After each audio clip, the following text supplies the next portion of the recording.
Welcome to the Niagara Frontier Council Summer 2021 Outdoor and High Adventure Programs virtual Claimstake. Thanks everyone for joining us this evening. We've got a lot of exciting new adventures to share today, and we're really happy to have you join us. All right, before we move on, a couple introductions. I'm Alan Percy. I'm the co-chair for Birchbark Expeditions and tonight's host, and happy to have three great people on the line here with us that are very important to the program. And so, Chris, I'm going to turn to you and introduce yourself. Hello, everyone. Chris Matthewson. I'm the Scouts BSA Program Director for a summer program at Camp Scout Haven this year.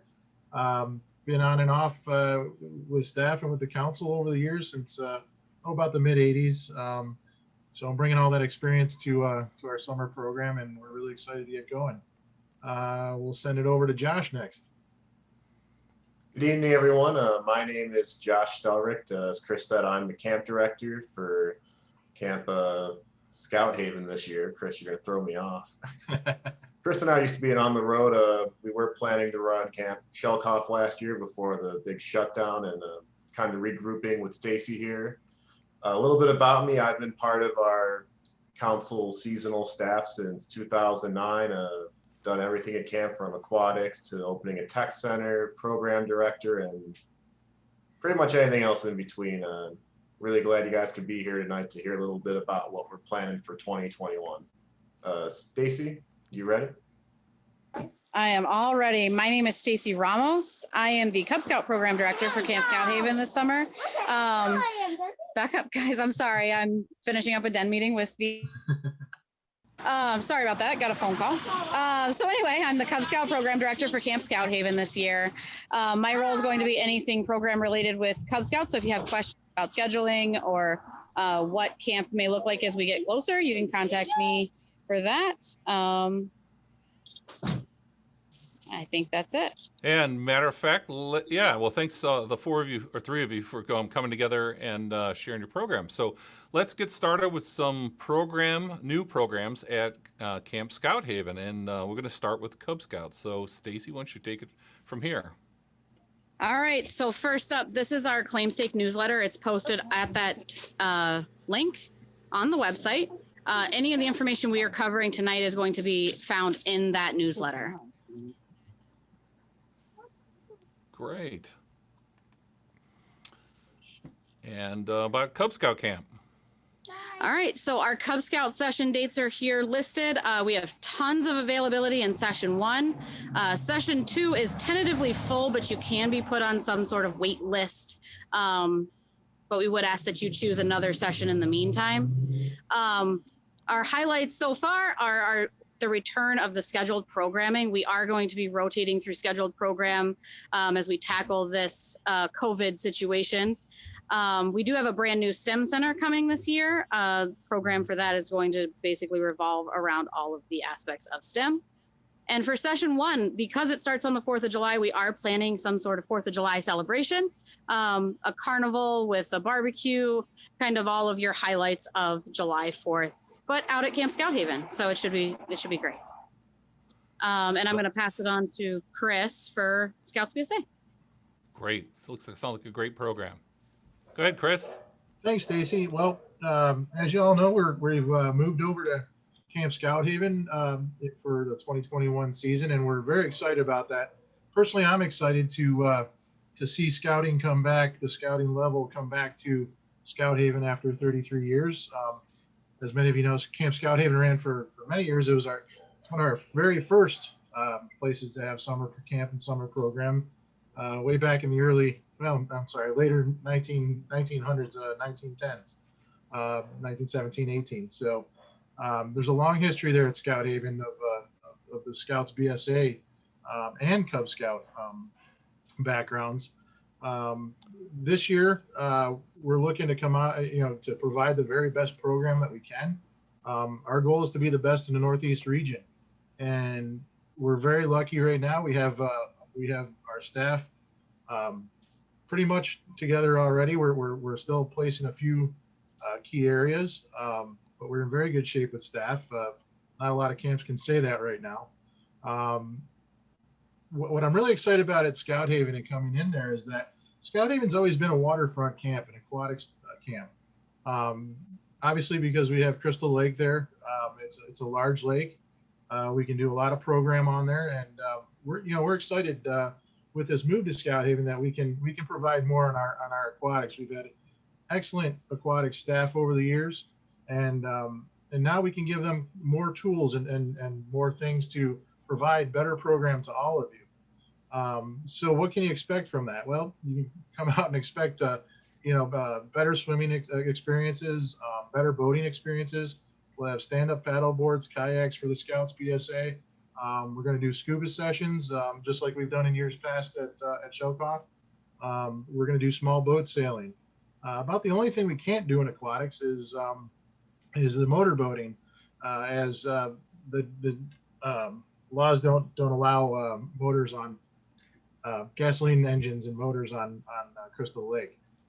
But we're super excited. So if you have a unit that is really aquatics-based unit and they really love aquatics, they're going to have a great time at Scout Haven. Of course, as many of you know, we're also going to be revamping our shooting sports program. We have great teams of people right now working on what our shooting sports program, how it's going to be enhanced as far as physical arrangements. Of course, we're looking at that. Ed Grisna is going to come back and be our shooting sports director, and we're really excited about that. Ed has about 25 years experience, and if you've worked with Ed before in Cub Scouts, he has a lot of passion for the program, and he's excited to do the Scouts PSA program, as again he is able to kind of show off more of his skills on a different level. Some of you have had questions to me, or may have questions about how are we going to do a dining hall program with COVID coming in. Well, the dining hall we're gonna run as a centralized kitchen, of course. We have a couple different plans for how we're going to get food out. Right now, as it looks, we're going to try to do like a cafeteria style program. Lunches we may have right in sight for you, so your unit can enjoy lunch in sight. And then of course we'll run dinners too. Now, if we have to adjust that program, we might go to an all in-site program if COVID is still a thing to deal with. But again, these are other kind of emergency backup plans that we have that we will take care of as needed. But we just want all of you to know that we do have a plan, and we have more than one plan to tackle these times. And that's for both camps, right, Chris? Correct. Yes. Thank you, Josh. That'd be for both camps. So, have confidence in what we're going to be doing with our food service. It's going to be an excellent food service. Lizette Pleasanton, who has done who worked last year in our kitchen for Shelkoff.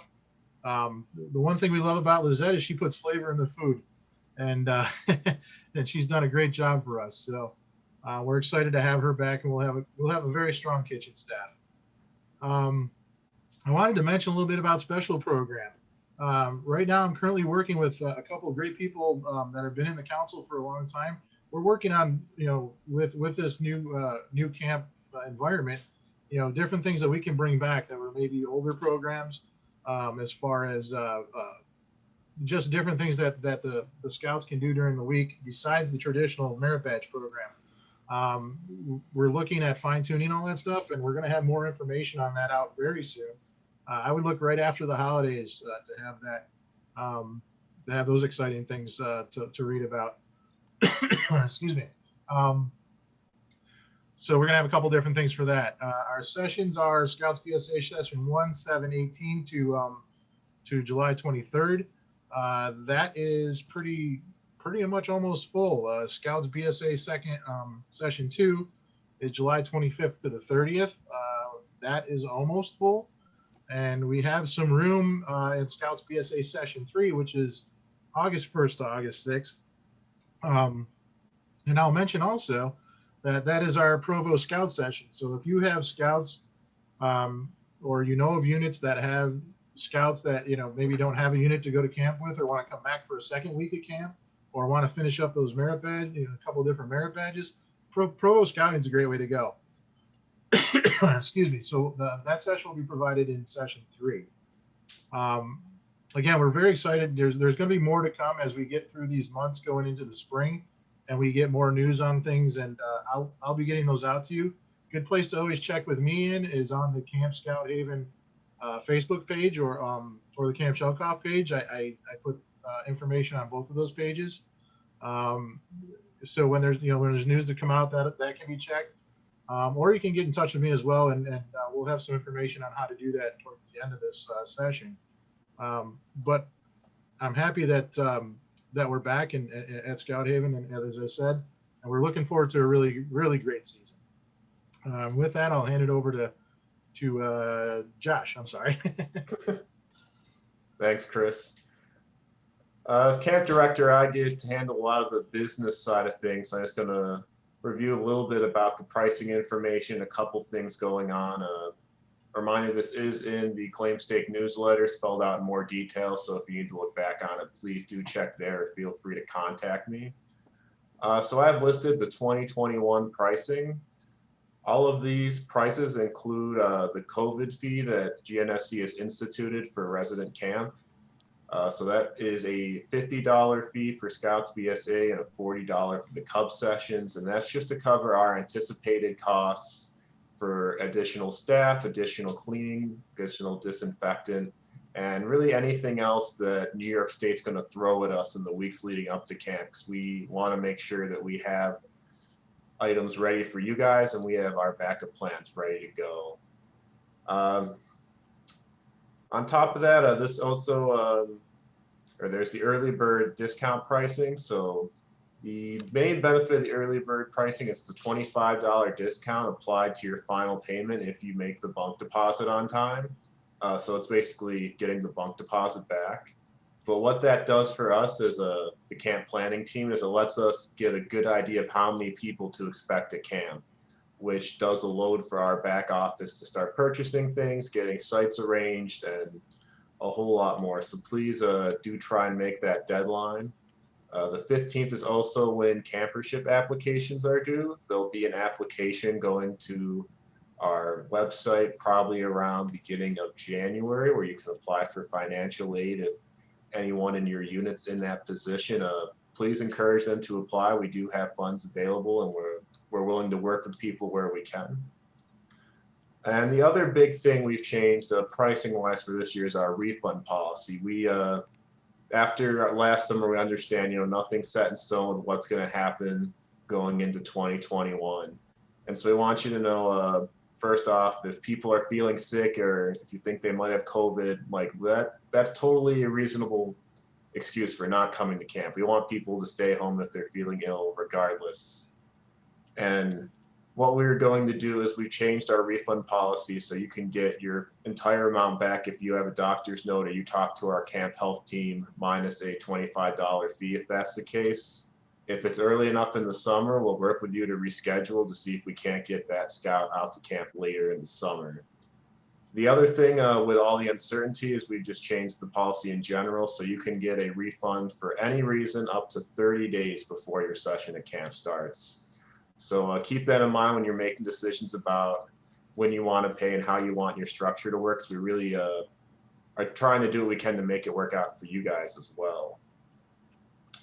On the other side of the screen, we just have the milestones. So we're trying to get site deposits by the 1st of next month. The 15th of March is going to be our bunk deposits, and the remainder of camp fees are due on the 14th. Alan, you want to kick over to the next slide? Yeah. So a couple of notes about registration. If you've already claimed a site, you're good for right now. If you want to claim a site or get started, please do contact your respective program director. They have the most up-to-date schedule of what camp's capacity is, and they can tell you what sessions are available. As Chris and Stacy mentioned, some of our sessions are starting to fill up. We have a soft cap we built in, since we know we probably will have to do more distancing out at camp. So we're going to keep a smaller capacity till we have a head count, and then we'll be expanding slots once we know how many people we can accommodate. So we'd be happy to put you on a waiting list if necessary, but do keep that in mind. As Stacy said, Cub Session 2's full at the moment, and Scout Session 1 is nearing being full at this point. Before I wrap up, the one other thing I wanted to note, and Chris kind of touched on it, is we're going to be putting out a more solid program and leaders guide around the first of the year.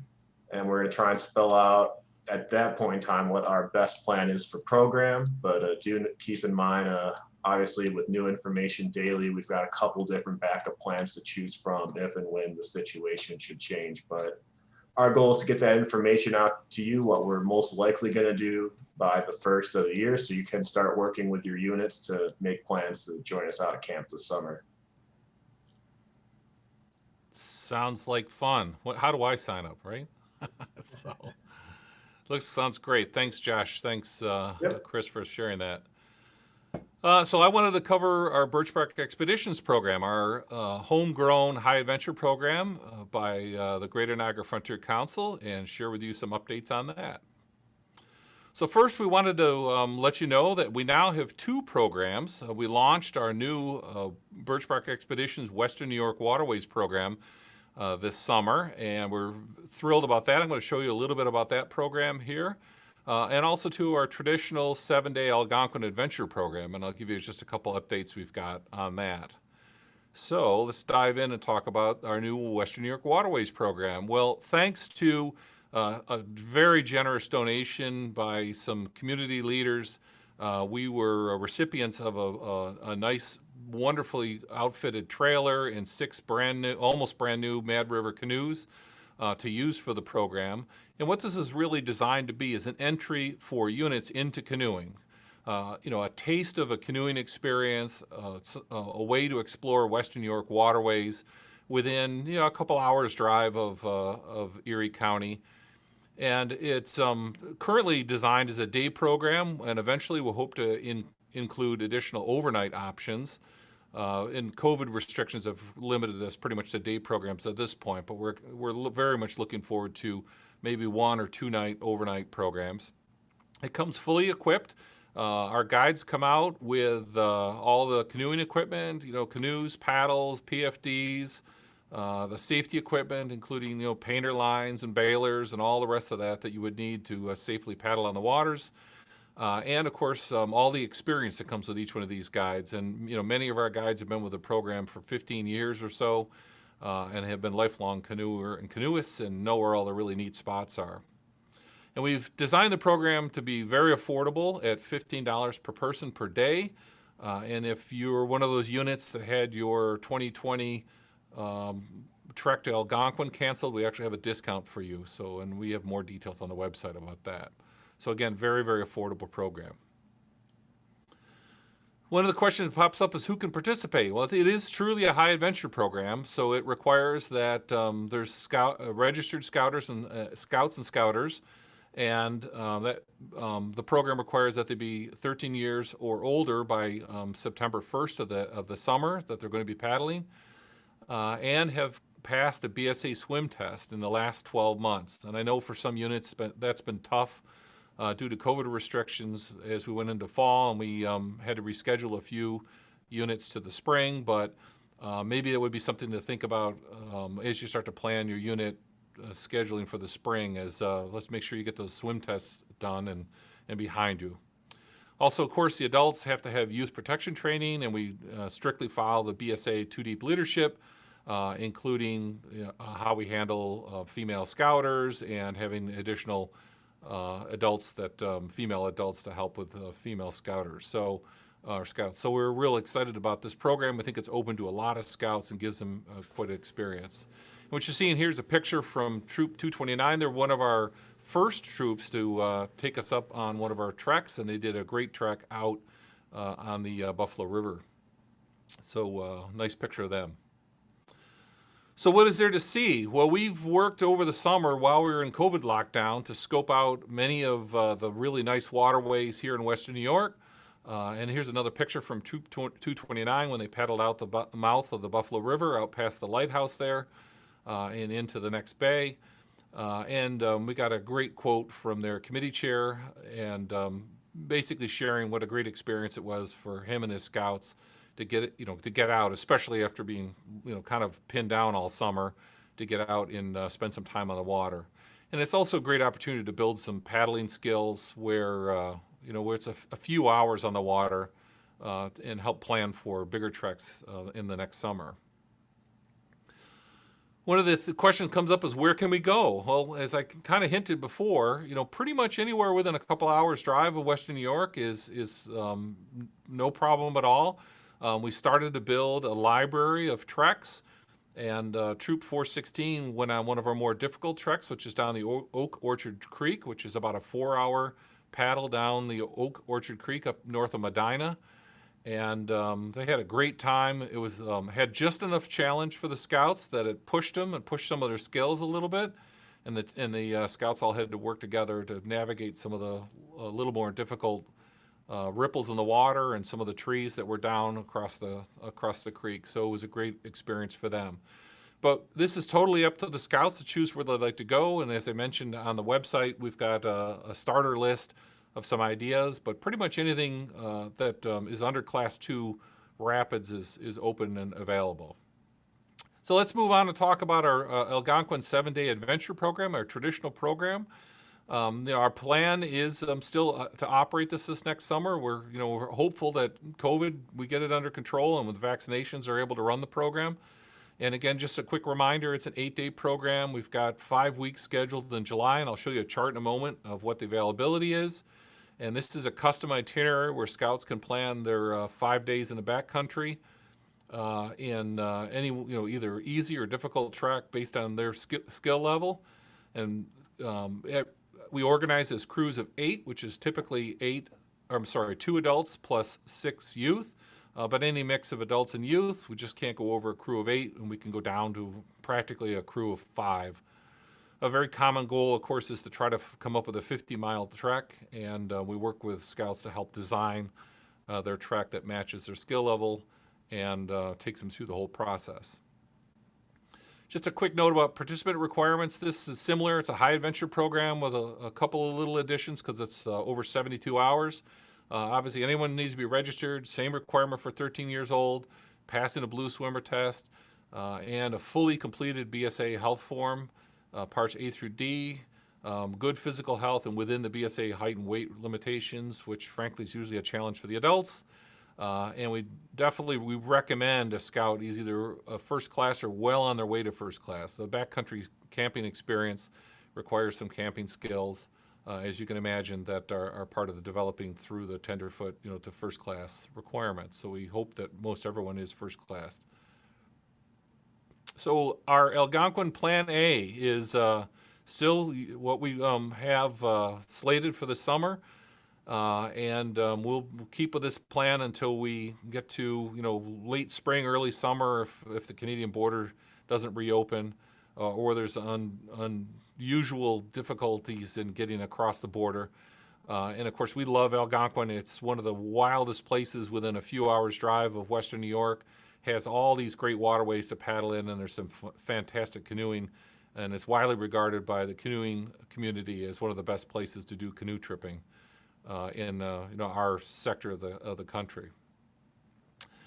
So what if Canada's closed? We've put together an alternative program, our Plan B as we call it, and we'll be moving the program lock, stock, and barrel up to the Adirondack Parks to the St. Regis Canoe area, where there's all kinds of additional ideas for program, working our base camp, hopefully out of Paul Smith College, visiting the Adirondack Wild Center, the Six Nations Indian Museum, and hopefully have an opportunity to climb the St. Regis Summit.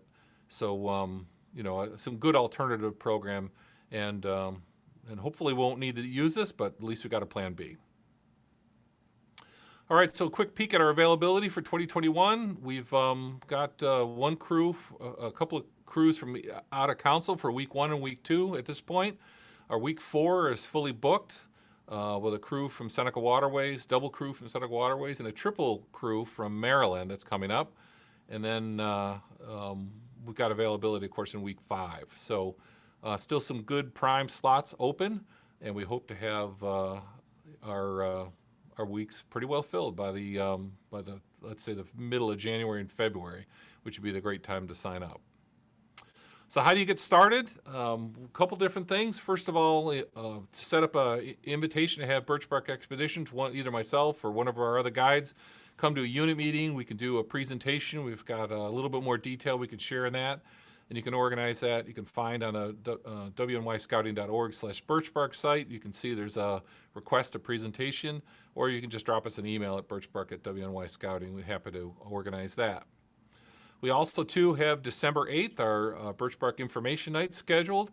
And that's got, it's going to cover all the details on the program. How does it work? What does it cost? You know, a lot of the other little technical questions that typically come up. We're going to start that on this at 7 o'clock on the 8th. And at this point right now, we're hoping we can do it, combo, hybrid, face-to-face and virtual. If we have to switch it over to 100% virtual, we certainly will do that in a similar format as tonight. So glad to have share all that information, and we really, really hope you take your adventures to new places. And at this point, I think we can open to some Q&A. And just a quick reminder, if you got a question or you want to add something to the conversation, if you just want to either raise your hand, which is one of the options on the user screen, and I'll unmute you and get you to join in the conversation. Or if you got a question, you want to just type it into the Q&A panel. And again, it would be on your screen, either on the top or the bottom, depending on whether or not you're on the web or on the Zoom client. So I did have a quick question for the Scout Haven folks. I've been seeing lots of activity across the road. I've seen areas mowed and cleared that hadn't been before. So what's going on across the road? Still muted, Chris. There you go. Yeah. I'm not used to being muted. Okay. Alan, I'm glad you asked because I kind of forgot to mention, you know, we got, we're working on a mountain bike program across the road.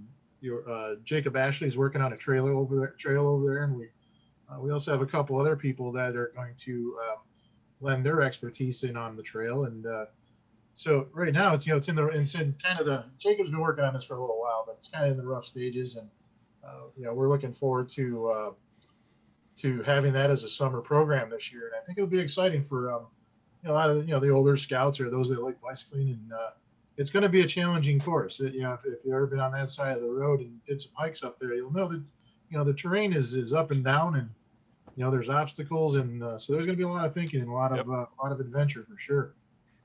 That's great. And Josh, I got a question for you. So I follow on the Facebook group. I follow what's been going on at Scout Haven, and I've been seeing they've been working feverishly on the lavatories over there. What's going on there? Yep. So Ranger Digger over there has been leading an effort to get all of our latrines a little bit revamped and updated so we can better serve males and females throughout our camp. So kind of just doing a facelift on everything and getting us all up to code, if you will. We had about half the latrines ready for this upcoming summer, which we didn't get to use, and they're working on wrapping up the rest now. That's great. That's good. And if you haven't been to Scout Haven lately, you'll notice there's a new barn in the back of the property, back by the you know, the maintenance area, and you'll notice that one of our generous donors, William Matar, helped fund a barn that we use in the wintertime to store all our Birchbark Expeditions equipment. And in the summertime, when we vacate the barn, it's actually an area for additional program. And I think they were talking about putting maybe floor hockey or some of the other activities eventually in that facility. So that's exciting. So lots of new things at Scout Haven. And of course, we talked about all the new things going on at Birchbark. So I guess that's with it. I don't see any other questions here. And with that, I guess I'm going to wrap it up and say, you know, thanks, Chris, Josh, and Stacy for sharing all of the information you had today. And thanks, everyone, for joining us. And hope everyone has a great night. Thanks again. Thanks, everyone. Yeah. Thanks, everyone. Have a great night.